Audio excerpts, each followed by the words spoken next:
By the way, speaking of basketball, Caitlin Clark now has the rookie record, the history of the WNBA, as she's now going to try to set the all-time record, but 12 games to go.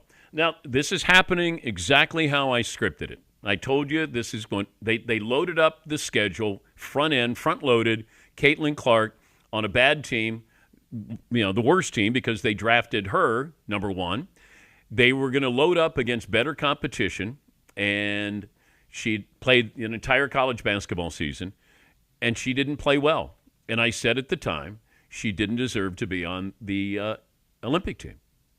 And at the time I felt that. But she got rest. The schedule, not as demanding, and now you're seeing Caitlin Clark. And for everybody who talked about, she's just a shooter, she's already set the all-time rookie assist record. For somebody who's the greatest scorer in college basketball history, and she is an incredible... See, I think that was lost on a lot of people.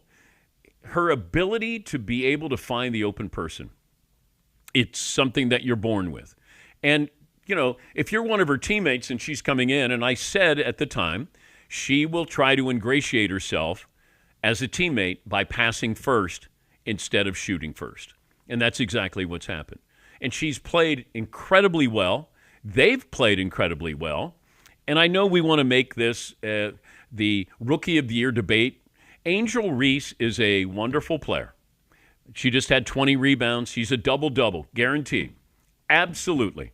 But anybody who tries to sell you on this is selling you on something to get clicks. That's all this is. This is a phenomenon. Caitlin Clark is a phenomenon. And if I said to any of these people who think Caitlin Clark is not the Rookie of the Year, I'd say, who would you want to start your franchise with? Now, I'm not going to put Asia Wilson in there. I'm just saying between these two.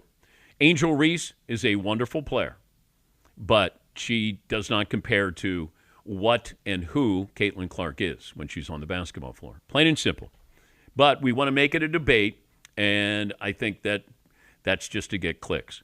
And look, Angel Reese, there's nothing that she does where you go, did you see her? Other than she plays really, really hard, and I liken her game to Moses Malone. Moses Malone was relentless. So it's not that I don't appreciate who she is or how she plays. There is no one like Caitlin Clark in the history of the WNBA. I mean, you had somebody who was the all-time leading scorer in college basketball history who plays for Las Vegas, and nobody talked about her. Nobody talked about Kelsey. Wonderful player. Nobody talked about her. Caitlin Clark is just different. And you saw that yesterday. Again, they beat a good team, and she was great.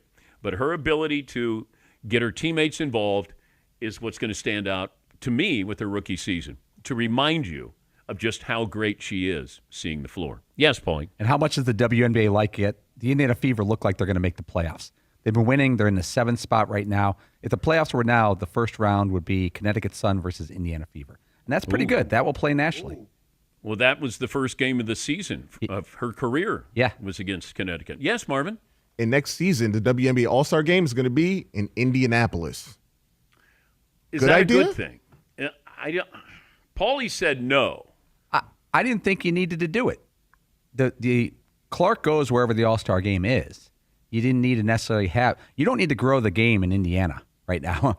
They're all good in Indianapolis with the state of the WNBA. Okay. I'd have taken Caitlin Clark and brought her to another city, whatever it may be. And I know it's a layup, no pun, to have it in Indiana. They're going to get a monster turnout. But I'd rather have her on the road bringing her game and everyone else's game to another city.